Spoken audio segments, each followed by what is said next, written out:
Okay. Hi friends. So friends ఇప్పుడే మదురై వచ్చాను friends. Madurai వచ్చాను. లక్కీగా వచ్చేసి ఈరోజు మా నీస్ వల్ల ఏంటంటే అన్నదానం చేశాను. ఈరోజు అమావాస్య అంతా, దానికోసం అన్నదానం చేస్తుంటే అన్నదానంలో పార్టిసిపేట్ చేశాను. ఇదిగోండి మదురైలో నాకు నచ్చిన ప్లేస్లో ఇది ఒకటి ఫ్రెండ్స్, ద బెస్ట్ ప్లేస్. ఇది వచ్చేసి యోగ నరసింహన్ కోయిల్ అని పిలుస్తారు. ఈ కొలను చూసారా, అసలు తామర పూలు భలే ఉంటాయి ఫ్రెండ్స్. ఎప్పుడు తామర పూలు కాస్తూనే ఉంటాయి. చూడడానికి చాలా ప్రశాంతంగా ఉంటుంది. ఎంత స్ట్రెస్ ఉన్నా కానీ ఇక్కడికి వచ్చి కూర్చుంటే ఆ టెన్షన్ అంతా పోతుంది ఫ్రెండ్స్. ఇంకా వెనకాల కనిపిస్తుంది కదా, ఆ కొండ పేరు యానమలై ఫ్రెండ్స్. కొండ వచ్చేసి ఏనుగులాగా ఉంటుంది, అందుకని దీన్ని యానమలై అని పిలుస్తారు. ఇక్కడ కనిపిస్తుంది కదా, ఇదే Yoga Narasimhaswamy temple. So famous temple friends. మీరు కానీ మదురై వస్తే దీన్ని మాత్రం మిస్ చేసుకోకండి. దీంతో పాటు ఇంకొక టెంపుల్ కనిపిస్తాను చూడండి, అది కూడా ఫేమస్ టెంపుల్. అది వచ్చేసి సుబ్రహ్మణ్య స్వామి టెంపుల్ ఫ్రెండ్స్.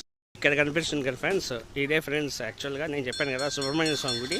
సో చిన్న గొట్టలాగా ఉంటుంది. ఇక్కడ కూడా చాలా పీస్ఫుల్గా ఉంటుంది. సాయంత్రం వచ్చి కూర్చుంటే చల్లటి గాలి తగులుతూ ఉంటుంది ఫ్రెండ్స్. చాలా బాగుంటుంది. పక్కనే శనీశ్వర స్వామి గుడి ఉంటుంది.